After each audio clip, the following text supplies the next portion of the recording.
ఒకప్పుడు ఆమె తెరపై కనిపిస్తే థియేటర్ అంతా నవ్వులతో మారుమోగేది.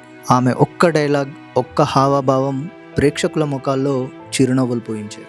కానీ జీవితం చివరి అధ్యాయంలో ఆ నవ్వులు మాయమయ్యాయి.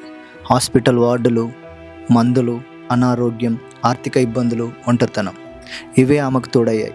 250కి పైగా సినిమాల్లో నటించి తెలుగు ప్రేక్షకులను నవ్వించిన ఆ కళాకారిణి చివరికి తన అంతిమ ప్రయాణాన్ని కూడా ఇతరుల సహాయంతో పూర్తి చేసుకోవాల్సి వచ్చింది. ఆమె పావలా శ్యామల.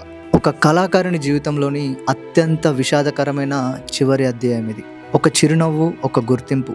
తెలుగు సినీ ప్రేక్షకులకు పావలా శ్యామల అనే పేరు కొత్తది కాదు. కామెడీ పాత్రలు, తల్లి పాత్రలు, పక్కింటి మహిళలా అనిపించే క్యారెక్టర్లు, ఏ పాత్ర చేసినా అది నటించినట్టుగా కాదు, జీవించినట్టుగా అనిపించేది. 1985లో బాబాయ్ అబ్బాయి సినిమాతో ప్రారంభమైన ఆమె సినిమా ప్రయాణం దాదాపు 4 దశాబ్దాల పాటు కొనసాగింది. ఇంద్ర, ఠాగూర్, ఖడ్గం, వర్షం, నువ్వు వస్తానంటే నేను వద్దంటానా, ఇలా దాదాపు 250కి పైగా సినిమాల్లో ఆమె తనకంటూ ఒక ప్రత్యేక ముద్ర వేసుకున్నారు. కానీ కెమెరా ముందు చప్పట్లతో నిండిన జీవితం కెమెరా ఆఫ్ అయిన తర్వాత ఎంత ఒంటరిగా మారుతుందో ఆమె కథ చెప్తుంది. ఆమె జీవితం తనకు మరో ముఖాన్ని చూపించింది. కాలం నెమ్మదిగా మారిపోయింది. పాత్రలు తగ్గాయి, ఆదాయం తగ్గింది, అనారోగ్యం పెరిగింది. హై బీపీ, గుండె సంబంధిత సమస్యలు, కరోనరీ ఆర్డినరీ వ్యాధి, పార్కిన్సన్స్, ఒక్కో హెల్త్ ప్రాబ్లం ఆమె శరీరాన్ని బలహీనపరుస్తూ వచ్చింది. ఇంతలో ఆమె కుమార్తె మాధవి కూడా అనారోగ్యానికి గురి కావడంతో ఆ కుటుంబం మరింత కష్టాల్లో పడింది. ఇక్కడ ఇంకొకటి సంఘటన మనసును కలిచివేస్తుంది. కొద్ది నెలల క్రితం హైదరాబాద్లోని ఎర్రగడ్డ గవర్నమెంట్ చెస్ట్ హాస్పిటల్ దగ్గర పావలా శ్యామల, ఆమె కుమార్తె కనిపించిన దృశ్యాలు ఎంతో మందిని కలిచివేశాయి. ఒకప్పుడు వెండి తెరపై కనిపించిన కళాకారిణి ఆ రోజు హాస్పిటల్ దగ్గర సహాయం కోసం ఎదురు చూడడం ఎంతో మందిని కలవరపెట్టింది. తర్వాత వైద్య సిబ్బంది స్పందించి ఉస్మానియా హాస్పిటల్కి తీసుకెళ్లారు. తర్వాత పరిస్థితుల కారణంగా వారిని అనాథాశ్రమానికి చేర్చాల్సి వచ్చింది.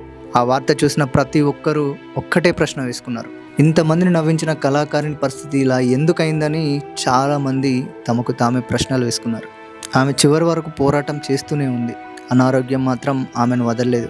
మళ్ళీ గుండె సంబంధిత సమస్యలతో హాస్పిటల్లో చేరారు. వైద్యులు చాలా వరకు ప్రయత్నించారు, కానీ విధి మరో నిర్ణయం తీసుకుంది. సోమవారం అర్ధరాత్రి దాటిన తర్వాత తీవ్రమైన గుండెపోటుతో పావలా శ్యామల కన్నుమూశారు. ఒక కళాకారిణి జీవితం నిశ్శబ్దంగా ముగిసిపోయింది. మరణం తర్వాత కూడా ఆమె మరణ వార్త తెలిసిన వెంటనే తెలుగు సినిమా పరిశ్రమ దిగ్భ్రాంతికి గురైంది. కో ఆర్టిస్టులు, డైరెక్టర్స్, ప్రొడ్యూసర్స్ ఆమెతో ఉన్న జ్ఞాపకాలను పంచుకుంటూ సంతాపం తెలిపారు. కానీ ఇక్కడ మరో బాధాకరమైన విషయం బయటపడింది. కుటుంబ ఆర్థిక పరిస్థితి బలహీనంగా ఉండడంతో ఆమె అంత్యక్రియల బాధ్యతను మూవీ ఆర్టిస్ట్స్ అసోసియేషన్ స్వీకరించింది. మా అధ్యక్షుడు మంచు విష్ణు సూచనలతో ఆర్గనైజేషన్లో ఉన్నవాళ్ళు అన్ని ఏర్పాట్లు చేసి ఆమెకు తుది వీడ్కోలు పలికారు. మనల్ని నవ్వించడం చాలా సులభం కాదు, మన బాధలను కొద్దిసేపైనా మర్చిపోయేలా చేయడం అంతకంటే కష్టం. పావలా శ్యామల అలాంటి కళాకారిణి. ఆమె పాత్రలు, ఆమె నవ్వు, ఆమె సహజ నటన తెలుగు ప్రేక్షకుల జ్ఞాపకాలలో ఎప్పటికీ నిలిచిపోతాయి. ఆమె జీవితం మనకు మరో నిజాన్ని గుర్తు చేస్తుంది. చప్పట్లు ఎప్పటికీ ఉండవు, వెలుగులు ఎప్పటికీ వెలగవు. కానీ ఒక కళాకారుడికి అవసరమైన గౌరవం, ఆప్యాయత, ఆదరణ అవి మాత్రం చివరి వరకు ఉండాలి. ఎందుకంటే వెండి తెరపై మనకు ఆనందాన్ని పంచిన వారు నిజ జీవితంలో ఒంటరిగా మిగిలిపోకూడదు. పావలా శ్యామల ఇక లేరు, కానీ ఆమె జీవితం ప్రతి కళాకారుడి వెనుక ఉండే కనిపించని పోరాటాన్ని మన కళ్ళ ముందు నిలబెట్టింది.